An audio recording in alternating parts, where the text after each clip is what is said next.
मकान मालिक और टेनेंट्स के बीच का तकरार कभी कभी कई और रूप धारण कर लेता है। कभी कभी नौबत ये आ जाती है कि दोनों में झगड़ा भी होने लगता है। इस विषय को उठाने का मेरा आज ये मकसद है कि लैंडलॉर्ड और टेनेंट्स दोनों अपने राइट्स को जानें और उसी दायरे में रहकर अपने इस प्रॉब्लम को सॉल्व करें और जो कदम उठाना है उसे उठाएं। और रेंट फ्रीज के बारे में तो आपको मालूम है कि 2015 तक आप घर का जो रेंट है वो नहीं बढ़ा सकते हैं। तो हम सबसे पहले अपने इस कार्यक्रम में स्वागत करते हैं कॉमर्स कमीशन के चीफ एग्जीक्यूटिव ऑफिसर बॉबी महाराज का। आप स्वागत है आपका इस कार्यक्रम में। नमस्ते। नमस्ते और सभी श्रोताओं को भी नमस्ते। आज हम बातें करेंगे रवीना जी से जो एक टेनेंट है।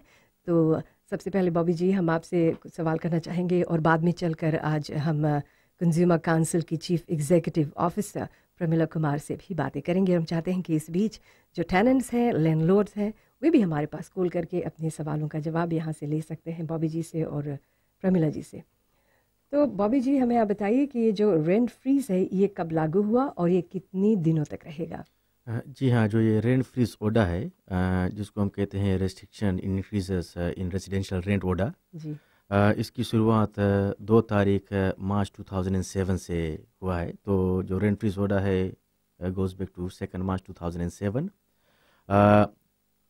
2 मार्च 2007 के बाद में क्या हुआ है, हर साल जब साल का समाप्ति पर हम पहुँचते हैं माने 31 दिसंबर, तो इसमें पहले 2007 से लेके 2010 तक प्राइसेस एंड इनकम्स बोर्ड का ये एक फ़र्ज़ था कि वो मिनिस्टर को रिकमेंड करे कि क्या इसको बढ़ाना चाहिए या तो 2007 में ये लागू हुआ और अभी तक जितने भी लैंडलॉर्ड से मकान मालिक है रेंट को ऊपर नहीं कर सकते।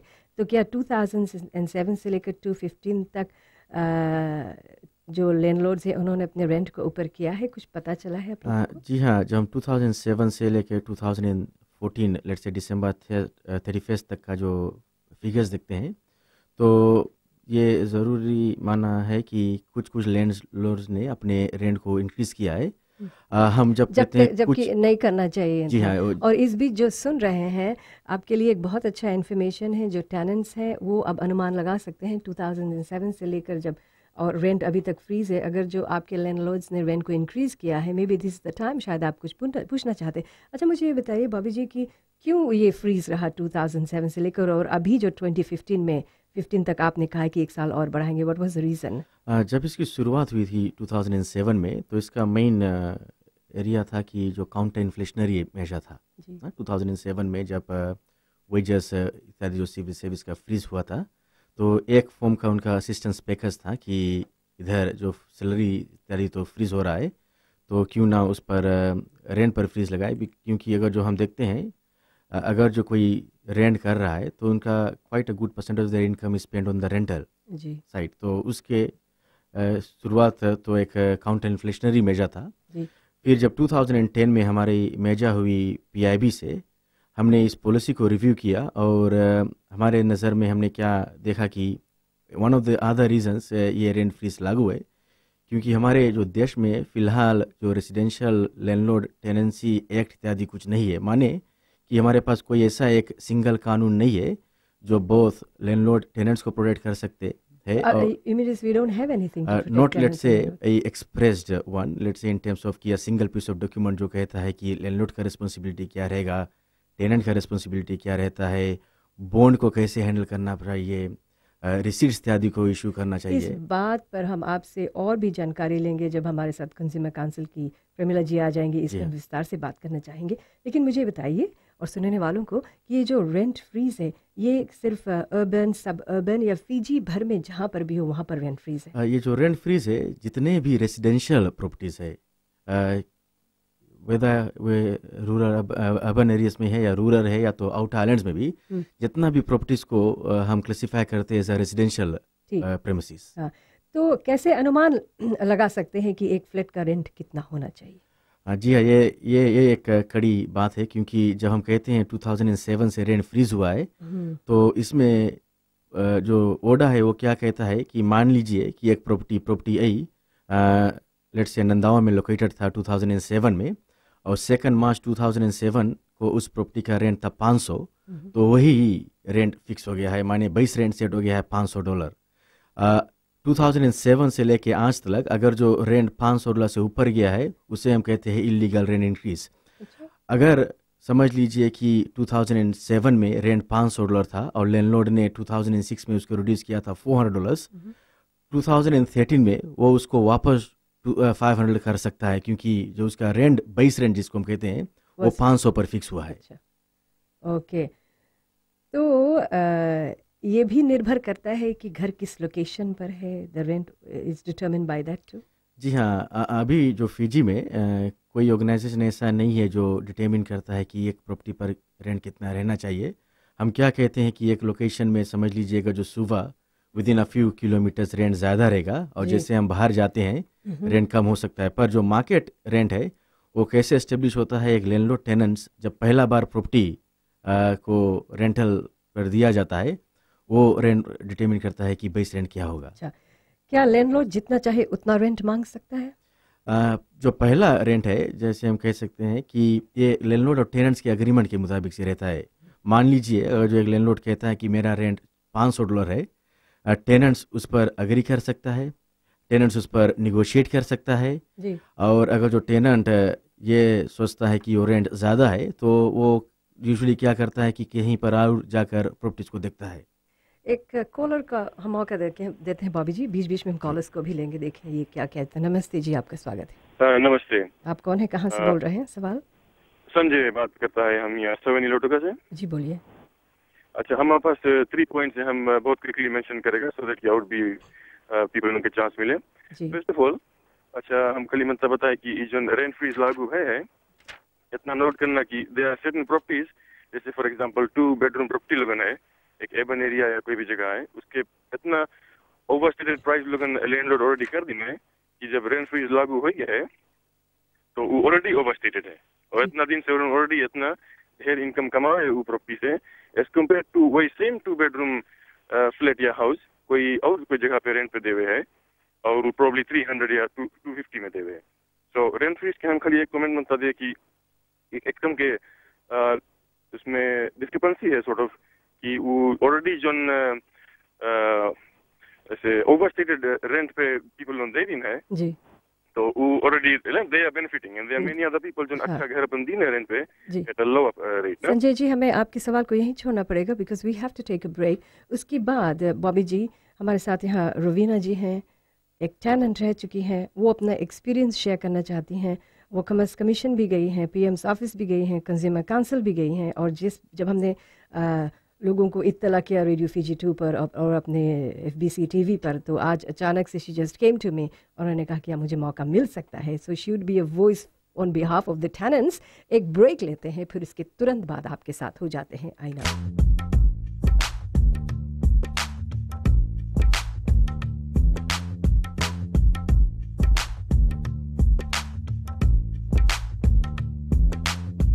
आईना का ये कार्यक्रम है और हमारा आज का टॉपिक है लैंडलॉर्ड, टेनेंट्स और रेंट फ्रीज। बॉबी जी, इससे पहले जब बातें हो रही थी तो हम जानना चाहते थे कि किस तरह से रेंट ऊपर किया जाता है वगैरह, तो क्या कमर्स कमीशन के पास काफ़ी कंप्लेंट्स आते हैं लैंडलॉर्ड या टेनेंट्स की ओर से?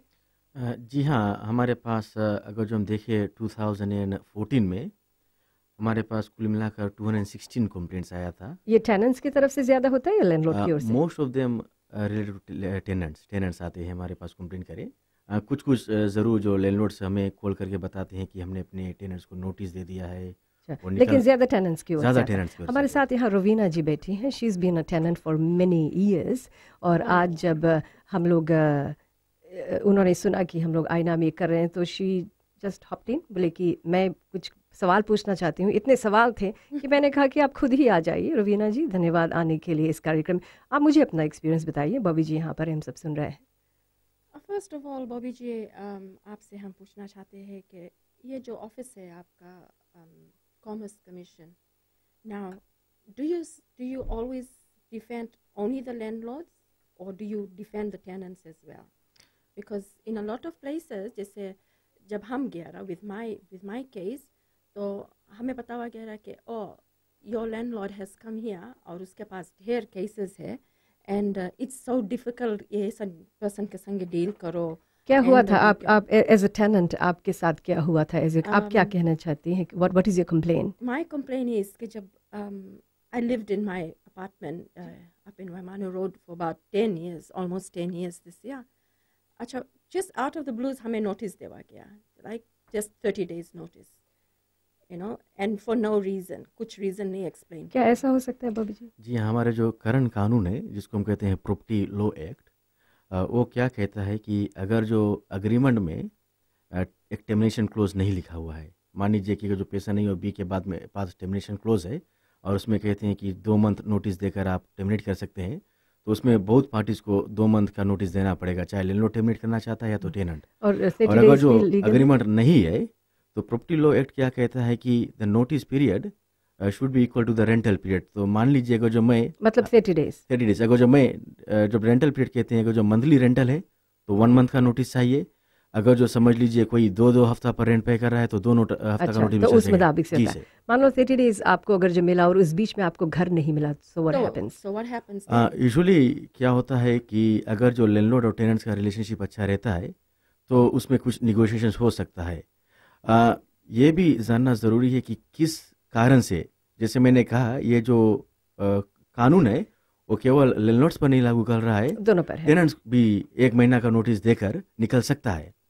तो उसमें क्या होता है कि लैंडलॉर्ड टेनेंट्स अपने आप को निगोशिएट कर सकते हैं और कानून क्या कर सकता है, अगर जो किसी को एविक्शन नोटिस आदि मिल गया है तो उनका रिड्रेस अभी फिलहाल का कानून क्या कहता है कि चाहे लैंडलॉर्ड या टेनेंट उसको कोर्ट में जाकर चैलेंज कर सकता है। तो रवीना जी फिर उसके बाद क्या हुआ? जब लैंडलॉर्ड टेनेंट के 30 डेज के नोटिस देवे तो द टेनेंट पैनिक्स, राइट? वो लोग खोजे लगे। फिर क्या हुआ आपके साथ में? अगर टेनेंट लैंडलॉर्ड के 30 डेज तो ऑब्वियसली टेनेंट के पास कहीं और जगह तो मिल गई। तो आपको जब 30 डेज का नोटिस दिया तो फिर हम उसके लॉयर के पास कॉल करा, तब लॉयर हमें समझाई कि ना 30 डेज में you have to move out. अब हम लोग खोजे के शुरू करा, हम लोग के घर नहीं मिले ना जी। So I went back, I called the landlord and the landlord said I can not talk to you, you want to talk about the flat, go to my lawyers. अच्छा, फिर हम गया लॉयर के पास, फिर हम लोग के 8 days another 8 days, and then we were told to give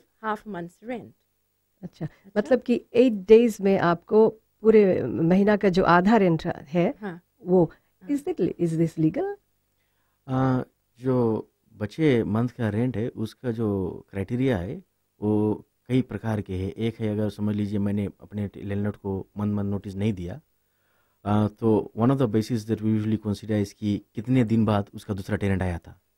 समझ लीजिए अगर जो 2 हफ्ता का उनका लॉस ऑफ अर्निंग्स गया तो शायद वो 2 हफ्ता का रेंट ले सकता है। लेकिन आपके केस में आपको कुछ ज्यादा भरना पड़ा और फिर आज तक तो वो रेंट खाली पड़ा है। कितना डिपॉजिट आपने दिया? अब फ्लैट खाली पड़ा, 3 months डिपॉजिट हमसे 3 months और now 3 months deposit. 3 months deposit आपको दी। कितने साल आप रही उस जगह पर? Just about 10 years। और क्यों आपको निकाला गया?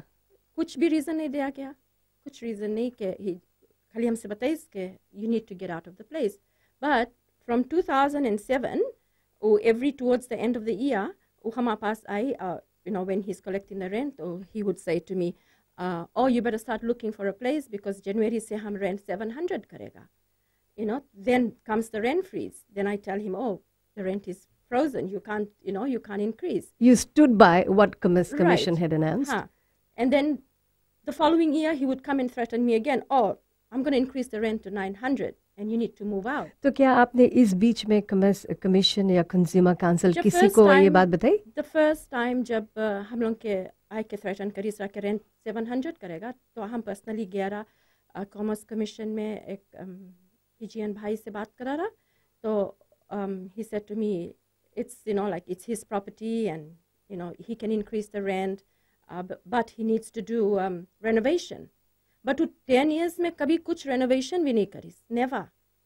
तो जब कॉमर्स कमीशन के पास इस तरह के केसेस आते हैं, तो जैसे आपने सबसे पहले सवाल उठाया था कि कॉमर्स कमीशन किसके लिए खड़ा होता है? टेनेंट्स के लिए खड़ा होता है या लैंडलॉर्ड के लिए खड़ा होता है, या उस केस को देखकर टेनेंट्स या लैंडलॉर्ड दोनों के लिए खड़ा होता है? जनरली कॉमर्स कमीशन फेयरनेस के साथ देता है, तो चाहे वो लैंडलॉर्ड हो या टेनेंट, जिस किसी को हम एस्टेब्लिश करते हैं कि जो पार्टी रोंग है तो हम उसको बता दें कि आप रोंग हैं, अगर जो पार्टी सही है तो हम उसको बताते कि आप सही हैं। अगर जो समझ लीजिए टेनेंट्स के साथ कुछ रोंग हुआ है तो हमारा प्रोसेस है कि हम दोनों को बुलाकर बात करें through mediation. So was your case solved? No, हम consumer council गया, we went for a mediation and he just stood firm and said, I'm not giving your money back, I'm using it for renovation. Now, वो घर हमार नहीं है. I lived there, I looked after it like my home, I made it my home. It's your home. हम जब छोड़ेगा घर, हम जोन चीज जैसे सजाया घर वैसे हम छोड़ के जाएगा, पेंट करा है या मतलब कि उस 10 सालों में आपने घर को पेंट भी किया, सवारा, पेंट करा और अच्छा से लुक आफ्टर करता रहा घर, कभी कोई चीज़ डैमेज नहीं होने देता रहा। फिर वो बताइए कि तुम्हारा जितना 3 months के बॉन्ड है हम यूज़ करेगा for the renovation of the place. तो जिस तरह से रवीना की केस है, कुछ अच्छे अच्छे टेनेंट्स हैं, उस तरह से कमर्स कमीशन सब टेनेंट खराब नहीं है। जी हाँ, किस तरह से मदद कर सकता है? There are good tenants and they need your support. Now when they come to you, तो आप लोग बोलता है कि oh we've dealt with that. What is your situation? How frustrated are you? I am just so frustrated and I'm not talking only for myself but on behalf of many others who may be facing this. Raveena जी, इस कार्यक्रम में आने के लिए thank you very much. एक break लेते हैं, फिर उसके बाद रवीना जी ने जो कहा उस सवाल को आगे बढ़ाएंगे। हमारे साथ अगले ब्रेक में हो जाएंगी कंज्यूमर काउंसिल के CEO प्रेमिला कुमार। साथ रहिए।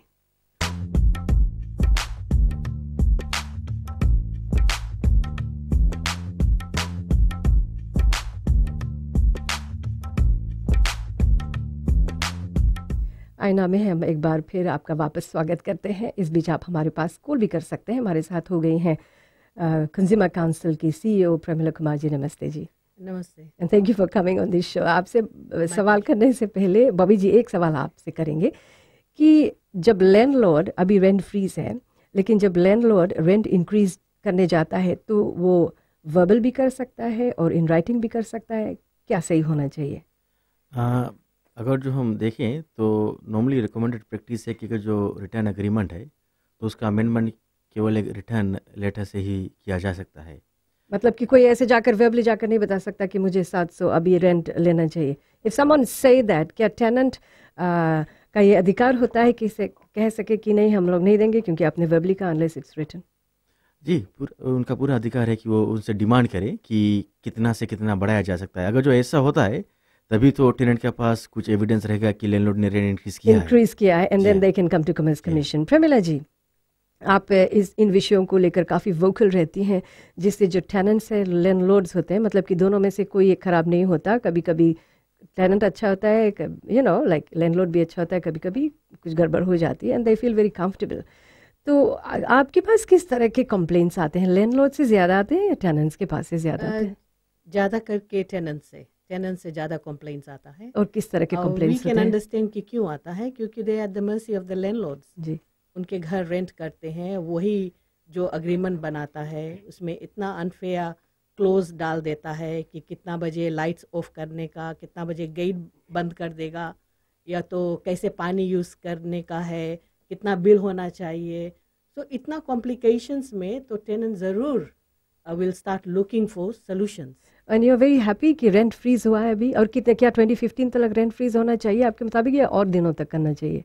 अभी के लिए तो मैं बहुत खुश हूँ, क्योंकि जैसे हम इम्परफेक्ट मार्केट में रहते हैं जी। एक मेजर प्रॉब्लम है कि हमारे पास कुछ अच्छा खासा स्ट्रॉन्ग कानून नहीं है जिससे लैंडलॉर्ड और टेनेंट्स के इंटरेस्ट दोनों को देखा जा Whereas this is the most important industry and और काफी फास्ट ग्रो हो रहा है। जब हम टेनेंट्स और लैंडलॉर्ड्स के राइट्स के बारे में बात करते हैं तो राइट्स तो लॉज में पाया जाएगा, पर जब लॉज ही नहीं है तो फिर क्या राइट्स के बारे में बात करते हैं? तो वही राइट्स होगा जो आपने अग्रीमेंट साइन किया है। अगर आपने अग्रीमेंट नहीं साइन किया है और वर्बल अग्रीमेंट पे आप घर में रह रहे हैं तो it's as good as your word against the other person. जी हाँ, तो इसमें कंज्यूमर काउंसिल क्या रोल प्ले करता है टेनेंट और लैंडलॉर्ड के बीच का जो है? कमर्स कमीशन के पास तो ये अपने प्रॉब्लम्स को लेकर जाते हैं। How does consumer council help? We have been helping tenants by conducting mediation से समझाकर, और कभी कभी हम agreements भी बना देते हैं दोनों के बीच में, और जो भी प्रॉब्लम होता है उनको सॉल्व। क्या कंज्यूमर काउंसिल के पास अधिकार है to put pressure on commerce commission? in regards to these things? बिल्कुल, because we are the voice of the consumers कि कोई भी policies या procedures या enforcement agencies अगर अपना काम नहीं करेंगे तो that means consumers are affected. और फिर consumer के voice तो बहुत important रहता है when we talk about consumer protection. तो कितने हदों तक तो कंज्यूमर काउंसिल को तो ये मुद्दा उठाना पड़ता है जी, इसीलिए फॉर लास्ट कितने ईयर्स से हमने landlord tenancy as number 1 issue था कंज्यूमर काउंसिल के पास आया था जी। क्योंकि उतना ढेर कंप्लेंट्स हमारे पास लॉन्च हुआ। देखते हैं शायद कोई और लाइन पर है। आप कौन है, कहाँ से बोल रहे हैं? नमस्ते जी। अब जब हमारे पास कॉल करें प्लीज़ आपसे रिक्वेस्ट है कि आप अपना रेडियो धीमा करें। मैं जानती हूँ कि आप सुनना चाहते हैं कि अभी इस कार्यक्रम में क्या हो रहा है, it's a very hot topic, इसीलिए। तो एक सवाल है, रियल एस्टेट्स के आने से इन्होंने कितना कंट्रीब्यूट किया है इन इंक्रीज ऑफ रेंट?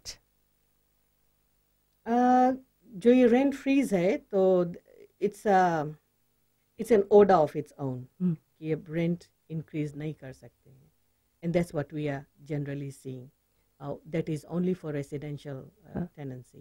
तो जो रेसिडेंशियल टेनेंसी कुछ लोग रियल एस्टेट्स को हायर करते हैं रेंट पर घर देने के लिए, वो तो बेसिक आपने कहा कि बेस रेंट होता है। फिर उसके बाद जो टेनेंट्स चले जाते हैं, क्या उसमें ऐसे केसेस भी आए हैं कि सम ऑफ द रियल एस्टेट्स ने रेंट को और बढ़ाया है?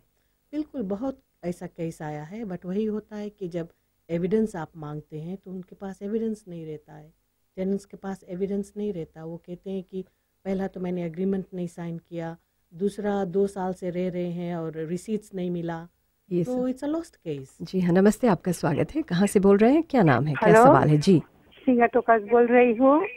समी जी, आप बहुत अच्छा सा प्रोग्राम लाती है हमेशा। क्या नाम है आपका जी? तो पूरा मौका देती है। आपका नाम क्या है जी? नाम क्या है आपका?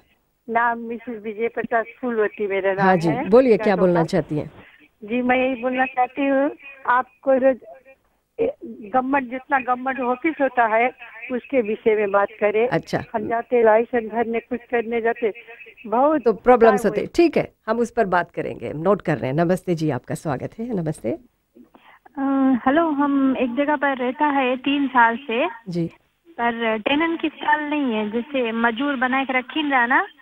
अब लोग हम लोग के नोटिस नहीं दे हुए है और खाली बताए निकलो औना ओवरसीज में ना कॉल कर हम लोग के रिटर्न करे उधर से। कोई ऐसा है कि हम लोग के सके मदद करे कि हम लोग यहाँ से आगे सकता कौन सी करे?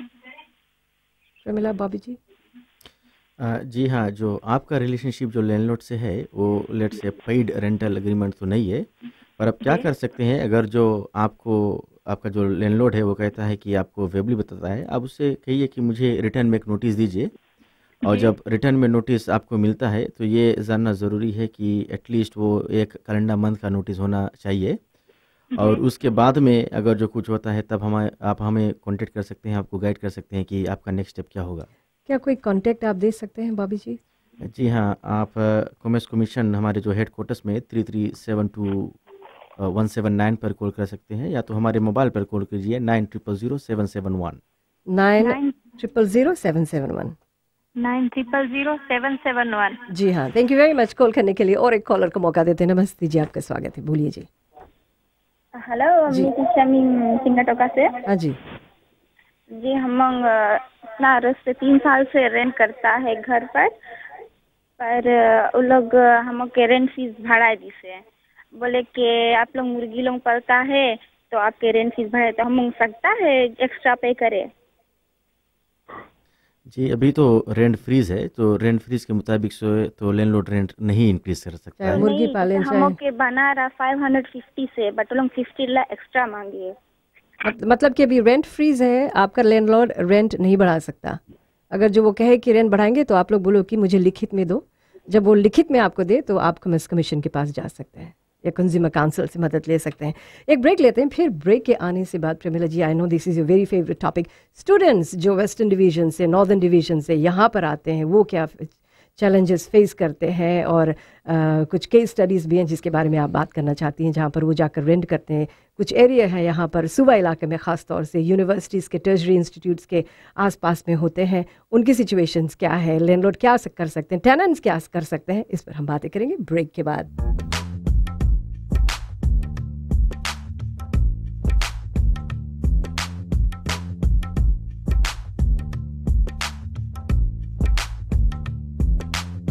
आईना में मकान मालिक और टेनेंट्स को लेकर बातें हो रही हैं। हम आपके कॉल्स को मौका देंगे, बस थोड़ा इंतज़ार करें। प्रेमिला जी, जो स्टूडेंट्स हैं टेजरी इंस्टीट्यूट्स में यहाँ पर सुबह में रेंट करने के लिए आते हैं, उनकी ओर से काफ़ी शिकायतें आती हैं आपको? हाँ, शिकायत बहुत आती है, बट अभी यूएसपी है, जैसे किरिबास हाई कमीशन है और आधा हाई कमीशन है। जब उनके स्टूडेंट्स आते हैं तो एक सेशन कंज्यूमर काउंसिल में रखते हैं, जिसमें हम बताते हैं कि उनके क्या राइट्स है एज अ टेनेंट और क्या एक्सपेक्टेशन होना चाहिए एंटर द हाउस। मैं एक केस स्टडी जो आपके पास आया था उसमें पढ़ रही थी, एक व्यक्ति जिसमें आप लोगों ने उनका नाम यूसुफ दिया है, वो यहाँ से आए थे, फिर अचानक से लैंडलॉर्ड ने कहा कि तुम निकलो अचानक से और अभी निकलो, और फिर $100 एक दिन करके उनका रेंट बढ़ाया था। बिल्कुल। क्या हुआ उस केस का? उसका केस ऐसे होता है कि मोस्ट ऑफ द टाइम जो टेनेंट्स है वो रिपोर्ट नहीं करना चाहते हैं, क्योंकि उनको एक डर होता है कि अगर रिपोर्ट करेंगे तो उनको एविक्शन मिल जाएगा, फिर 30 डेज़ में घर कहाँ मिलेगा। और जैसे सेंट्रल एरिया है तो दे प्रीफर सेंट्रल एरिया, क्योंकि यूनिवर्सिटी नज़दीक है और उनको काफ़ी सेविंग्स होगा ट्रांसपोर्ट वगैरह के लिए जी। तो उस केस में तो यही हुआ था कि we had to go and talk to the landlord and we had to tell him you can't do that, simply withdraw. और $100 एक दिन का रेंट, ऊपर से बेचारे का एग्जाम हो रहा था, मैं पढ़ रही थी, बहुत भारी स्ट्रेस में था वो स्टूडेंट। और वो ऐसे करते हैं, जैसे स्टूडेंट है तो बहुत रिस्पेक्टफुल रहते हैं लैंडलॉर्ड के, वो जो कहेगा तो वो बात सुनेंगे, क्योंकि कभी कभी ऐसा भी होता है कि कोई फैमिली से पहला बार वो रेंट कर रहे हैं जी। तो बहुत रिस्पेक्टफुल रहता, उसी पे काफ़ी लैंडलॉर्ड्स एडवांटेज लेते हैं, दे डिक्टेट। हाँ बॉबी जी, आपने कहा कि 30 डेज में घर खाली करना होता है। अगर जो 30 डेज में घर ना मिले, बहुत मुश्किल से मिलता है, क्योंकि जब टेनेंट्स जाते हैं घर खोजने के लिए तो कोई कहता है सिर्फ 2 लोगों को चाहिए, सिर्फ 2 लोगों को मौका दे सकते हैं। कोई पूछता है तुम्हारे घर पर मोटर है, अगर जो मोटर है तो फिर हमारा ड्राइववे ख़राब हो जाएगा। फिर कुछ लोग एथनिसिटी पर जाते हैं कि अगर जो हिंदुस्तानी है तो ही रेंट पर देंगे, अगर जो गैर भारतीय तो रेंट पर नहीं देंगे। तो अगर जो कोई tenant, if I am a tenant और anyone for you in case 30 days में घर नहीं मिला तो वो टेनेंट वहाँ पर रह सकता है। जैसे मैंने पहले कहा, जो क्या होता है उसको लैंडलॉर्ड से निगोशिएट करना पड़ेगा। अगर जो लैंडलॉर्ड ने कहा नहीं तो फिर तो उनको थ्रू कोर्ट जाना पड़ेगा। फिलहाल तो कोर्ट ऑर्डर लिखाना पड़ेगा ताकि वो वहाँ पर कुछ दिन और रह ऐसा होता है। हाँ, एविक्शन ऑर्डर लेकर आना पड़ेगा। तो इन अदर वर्ड्स वो टेनेंट रह सकता है टिल उसको एविक्ट नहीं करे। तो ये जो कोर्ट ऑर्डर लेने में कितना दौड़ना वगैरह पड़ता है, कितना समय लगता होगा? समय लगता है, एकदम इजी नहीं है कि ओवरनाइट तुमको मिल जाएगा नोटिस वगैरह। एक प्रोसीजर रहता है कि कोर्ट भी समझता है कि unless and until it's a good reason for eviction, तब वो नोटिस वगैरह देंगे। फिर बेलिफ को लेना पड़ता है, काफ़ी प्रॉब्लम से जाना पड़ता है। नमस्ते, आपका स्वागत है आईना में, हम आपका स्वागत करते हैं। हेलो जी, बोलना चाहेंगे? हेलो। हाँ जी, बोलिए। आप देखिए, मैं सुबह से बात कर रहा हूँ जी, और मैं ये जानना चाहता हूँ कि ये जो रेंट फ्रीज किया गया है ये बहुत अच्छी बात नहीं है, और कितने 10 साल ऐसे हो गया होगा कि रेंट फ्रीज है, और सब बिल्डिंग मटेरियल के दाम तो इतनी ज़्यादा हो गई है कि they have gone sky high.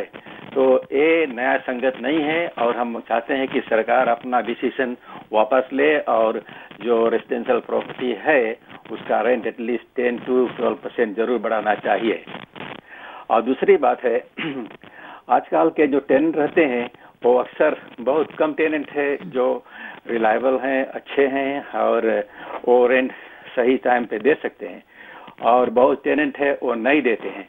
और जब खाली ऑल्दो हम लोग के पास एग्रीमेंट रहता है कि give 1 month notice to vacate the flat, वो क्या करते हैं जब सैटरडे होता है तो बताते हैं बॉस हम संडे के घर खाली कर देंगे।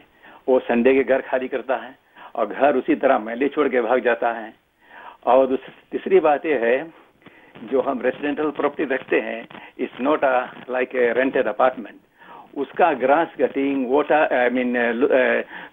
सब कराना, जैसे कि वाटर ब्लास्टिंग और रेकिंग, ये बहुत ज़्यादा काम है जी, और इसके जिम्मेदारी के लेगा। अच्छा जी, थैंक यू वेरी मच। एक सवाल, जब एक टेनेंट घर रेंट पर लेता है तो क्या उसकी जिम्मेदारी होती है कि वो ड्राइववे सफ़ा करे, गार्डन में वीडिंग करें या वो करें। क्योंकि मेरे पास एक केस है जिन्होंने मुझे बताया है कि उन्होंने अग्रीमेंट में साइन करवा लिया था एक व्यक्ति से, वो बहुत पढ़ा लिखा बेचारा था नहीं, बोला कि तुमको फूल में से वीडिंग करना होगा, और उन्होंने कहा ये मोटे मोटे गुजर होते हैं वहाँ पर, और यार्ड इतना मैला कि अभी मस्कीटोज ब्रीड हो रहे हैं, डेंगू फीवर हो रहा है। तो ये लैंडलॉर्ड का काम होता है या टेनेंट का काम होता है साफ सफाई का, बाहर का, यार्ड का? अभी तो बहुत कुछ बोल नहीं सकते, क्योंकि वही होता है कि कानून नहीं है कि लैंडलॉर्ड्स और टेनेंट्स के क्या रिस्पॉन्सिबिलिटीज़ है। पर the best way forward is कि दोनों में बात होना चाहिए, अग्रीमेंट रीच करे कि किसको क्या करने का है, और अगर टेनेंट नहीं अग्री करता है तो उसको उस प्रॉपर्टी में नहीं रहने का, he shouldn't take that property. और अगर जो बाद में आकर रेंट करने लगे और लैंडलॉर्ड बताए कि आपको ये वगैरह ये करना चाहिए, तो देन इट्स अनफेयर, क्योंकि इनिशियली आपने बताया नहीं, and you can impose rules later on. तो क्या इस बात को लेकर एक लैंडलॉर्ड अपने टेनेंट को घर से निकाल सकता है? That would be very interesting, and of course वो केस बॉबी के पास जाएगा। क्या करेंगे आप लोग फिर? हाँ जी हाँ, मैं पहले तो ये कहना चाहता हूँ कि अगर जो लैंडलॉर्ड और टेनेंसी का जब स्टार्टिंग पॉइंट होता है, लैंडलॉर्ड एक कंडीशन में घर टेनेंट को देता है, उस कंडीशन में जो उसका सराउंडिंग भी इंक्लूडेड रहता है। मान लीजिए अगर जो एक स्टैंड अलोन हाउस है, माने कि वहाँ पर कोई और नहीं रहता है, केवल टेनेंट ही, तो हो सकता है कि वो कंडीशंस में वो प्रॉपर्टी और उसका कंपाउंड मेंटेनेंस का टेनेंट्स का रिस्पॉन्सिबिलिटी लेना ज़रूरी है, बिकॉज कि ये कंडीशंस में लैंडलॉर्ड ने उस घर को दिया था उसको, तो उसी कंडीशंस में मेंटेन करना तो टेनेंट का फ़र्ज बनेगा। मेरे ख्याल से एक तो घर आप रेंट पर दो तो आप टेनेंट है भरते हो, मेरे ख्याल से लैंडलॉर्ड को टेनेंट को पैसा भरना चाहिए for cleaning the compound. Just to be fair, मैं क्या कहता हूँ कि एक तो अग्रीमेंट गाइड करेगा, हाँ। एक तो अग्रीमेंट कहेगा कि ग्रास कटिंग का रिस्पॉन्सिबिलिटी किसका है जी। क्या होता है अक्सर जब अगर जो ये सब काम टेनेंट से कराया जाता है तो रेंट कभी कभार कम रहता है, थोड़ा वैसा ही होना चाहिए। और अगर जो ये सब काम लैंडलॉर्ड करता है तो यूजुअली जो बेस रेंट में वो उसको प्लग इन करेगा कि may be monthly water blasting के लिए $5, ग्रास कटिंग $5, तो उस मुताबिक पे उसको रेंट डिटरमिन करना चाहिए। अच्छा। ताकि वो टेनेंट को डबल डिपिंग ना कर सके कि रेंट में भी लेता है, हाँ। और बाद में टेनेंट्स को वो काम भी कराता है जो ऑलरेडी रेंट्स में इंक्लूडेड है। एक ब्रेक लेते हैं, फिर उसके बाद कुछ फ्लैट्स ऐसे होते हैं जो इतने बुरे कंडीशंस में होते हैं, रेंट बहुत ज़्यादा होता है, या फिर लैंडलॉर्ड अपना वादा पूरा नहीं करता है, टेनेंट्स को परेशानी होती है। सिक्योरिटी डिपॉजिट्स, यानी कि घर रेंट पे देने से पहले जो डिपॉजिट आपको मिलता है, जो आप लैंडलॉर्ड को देते हैं, जब घर खाली करते हैं तो वो डिपॉजिट आपको नहीं मिलता। इस बातों पर, इस विषयों पर और बात करेंगे आईना में।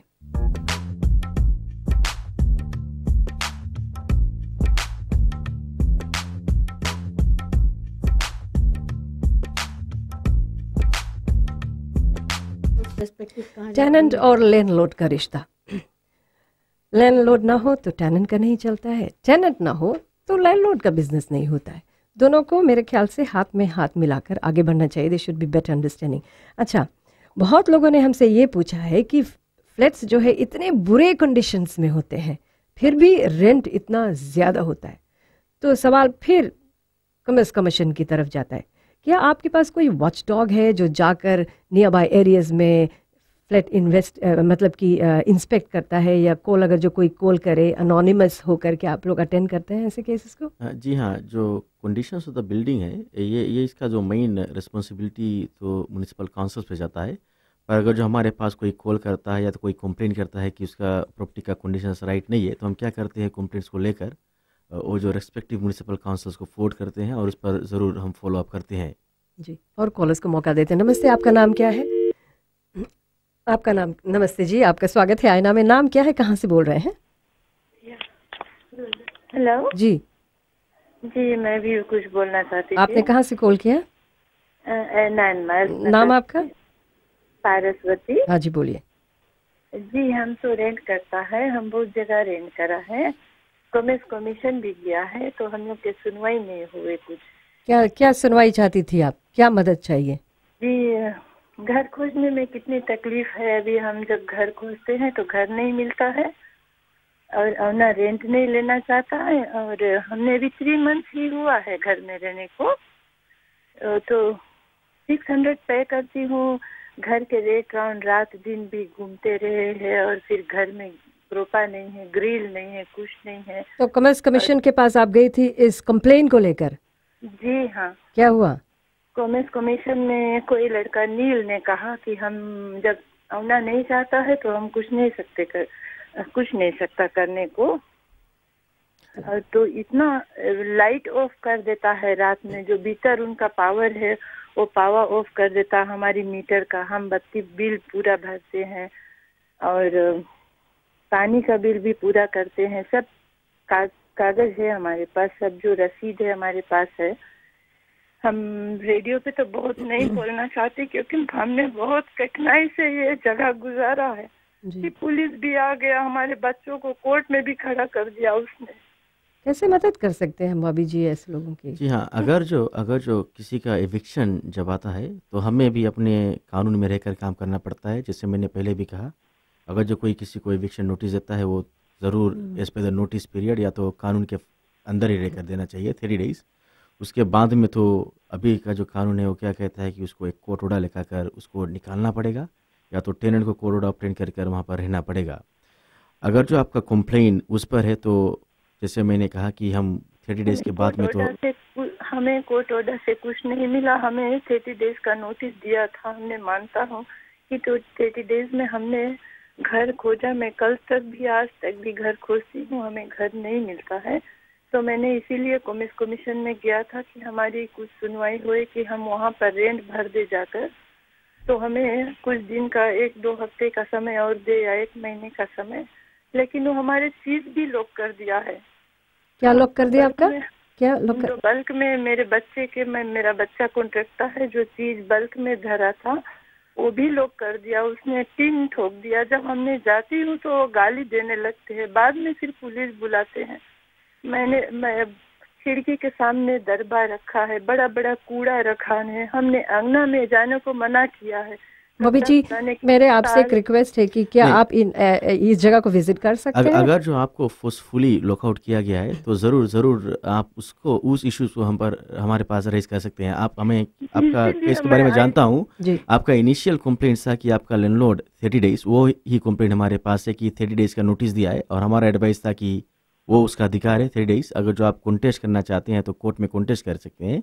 पर अगर जो आपको उस 30 डेज़ के बाद में वो फोर्सफुली कहीं पर लॉकआउट किया है, बत्ती पानी को काटा है, तो ये ज़रा सा रोंग है और हम ज़रूर इस पर आपका सहायता करेंगे। आप कहाँ पे रहती हैं? जी बत्ती काटा है उसने। पुलिस आया, पुलिस ने 5 टाइम्स भी उनको बता कर चला गया। 1 आवर हमारे घर में बत्ती नहीं था। अच्छा बहन जी आप एक काम कीजिए, आप कल जाइए कॉमर्स कमीशन। बॉबी जी वहाँ पर हैं, प्रमिला जी यहाँ पर बैठी हैं। बॉबी महाराज से ही बात करना चाहती हूँ क्योंकि उसने बताया तो है। आप रेडियो पे बोल रही हूँ जिसमें कि सब सुन सके। मैं एक माँ हूँ। अच्छा, आप कल जाकर उनसे मिले और अगर जो कल आपका काम ना हो सके आप मुझे फिर कांटेक्ट करें, कॉल करें मुझे, ठीक है? मुझे कॉल करें फीजी ब्रॉडकास्टिंग कॉर्पोरेशन में। पे काम करता है तो कहता है कि बॉबी महाराज कुछ नहीं करेगा। वो नहीं, वो करेगा, यहाँ पर बैठा हुआ है, वो डेफिनेटली करेगा। थैंक यू रिंग करने के लिए। प्रेमिला जी आप क्या कहना चाहेंगी? ऐसा बहुत केसेस है जहाँ पे टेनेंट्स ऐसे ही आकर रोते हैं क्योंकि दे आर रियली ग्रीव्ड। उनके कोई सुनता नहीं है। अगर पुलिस के पास गया तो पुलिस कहेगा कि ये हमारा केस नहीं है। वो आएंगे, वार्निंग देंगे और खड़ा रहकर देखेंगे कि फाइट नहीं होए, बस दैट्स ऑल। तो वो तो कुछ भी नहीं करेगा। I mean police will not look at that case. So it is left to commerce commission and of course to some extent to consumer council to assist. अच्छा, मैं जानती हूँ कि अभी काफ़ी डिस्कशंस हो रहे हैं यहाँ पर। कुछ लोगों ने हमसे ये भी आप जानना चाहे उन्होंने कि उनके जो लैंडलॉर्ड्स होते हैं वो इन्हें कंट्रोल करते हैं कि इतने बजे उन्हें घर आ जाना चाहिए। रात एकदम घर पर आए तो उनका गेट जो है मेन गेट वो लोग कर देते हैं। उनकी प्राइवेसी को भी इन्वेट करते हैं। टेनेंट घर में है तो किसी और को ले जाकर घर दिखाते हैं। मतलब कि जैसे कि आप जहाँ पर जाओ हमको बताकर जो आप कहाँ जाते हैं, यहाँ कौन आया, ये ऐसा हो सकता है? लैंडलॉर्ड ऐसा कुछ भी नहीं कर सकता है। अगर जो समझ लीजिए घर में गेट है तो ये लैंडलॉर्ड का फ़र्ज़ है कि अगर जो गेट में ताला लगा है टेनेंट को भी एक कॉपी ऑफ द की दे ताकि टेनेंट अपने मर्ज़ी से आ जा सके। विजिटर्स पर रेस्ट्रिक्शन लैंडलॉर्ड नहीं कर सकता है जब तक कि जो विजिटर्स है वो न्यूसेंस बन जाते हैं, अदरवाइज कोई रेस्ट्रिक्शंस लैंडलॉर्ड नहीं इम्पोज कर सकता है। और साथ में टेनेंट क्या कर रहा है, कहाँ जाता है, कितने बजे आता है, इसमें लैंडलॉर्ड का कोई नन ऑफ देयर रिस्पांसिबिलिटी। अच्छा, अभी जब इससे पहले बातें हो रही थी हम दोनों से, आपने कहा कि अभी कोई लेजिस्लेशन, कोई लॉ है ही नहीं। मैं ये जानना चाहूँगी, ये एक इतना भारी इंडस्ट्री है, इतने लोग सफा हो रहे हैं। मैं नहीं कहती कि सभी लैंडलॉर्ड खराब है, कुछ लैंडलॉर्ड्स बहुत अच्छे होते हैं, कुछ टेनेंट्स खराब होते हैं, लेकिन यहाँ पर ज़्यादा केसेस टेनेंट्स की ओर से आता है जहाँ पर दे आर द विक्टिम्स। तो क्यों इतना साल लगा है कि अभी तक इस पर कोई कानून ही नहीं बना है? बनेगा, कब बनेगा, कितना समय लगेगा?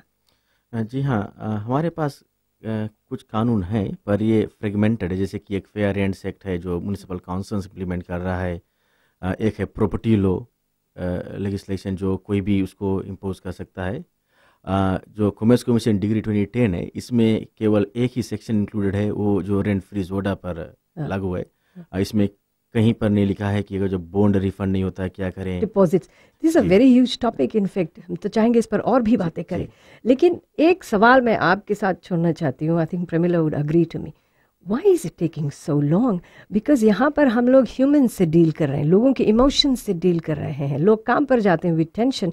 May be we should continue this programme. यहाँ पर हम ये जानना चाहेंगे कि क्या कानून बनेगा, उस कानून में क्या क्या होगा, कितना समय लगेगा। अब मुझे खेद होता है कि इस कार्यक्रम को अभी हम लोगों को यहीं ख़त्म करना पड़ रहा है, लेकिन मैं चाहूँगी इस कार्यक्रम को हम लोग आगे भी बढ़ाएं ताकि और लोगों को मौका दें टू कम एंड टॉक। इससे लोगों को काफ़ी उनकी आंखें खुलेंगी। और जो टेनेंट है, लैंडलॉर्ड है, हम आपसे ह्यूमैनिटेरियन ग्राउंड पर ये कहना चाहते हैं, हम लोग इंसान हैं, छोटी मोटी बात हो ही जाती है, लेकिन चलो हाथ बढ़ाकर एक दूसरे का सहारा बनते हैं। टेनेंट्स ना हो तो मैंने कहा कि लैंडलॉर्ड का नहीं चलता, लैंडलॉर्ड का ना हो टेनेंट्स का नहीं चलता। उसी जगह पर टेनेंट्स का ये फ़र्ज़ बनता है कि घर को अच्छी तरह से देखें, लैंडलॉर्ड का ये फ़र्ज़ बनता है कि आप टेनेंट को रखें, अपने मतलब से, अपने काम से काम रखें। तो आईना के इस कार्यक्रम को हम यहीं पर ख़त्म करते हैं। प्रमिला जी आने के लिए थैंक यू वेरी मच। और बॉबी जी आपको भी हम चाहते हैं कि इस प्रोग्राम के बाद हम ये देखना चाहेंगे कि क्या कुछ हो रहा है टेनेंट लैंडलॉर्ड एग्रीमेंट को लेकर। नमस्ते।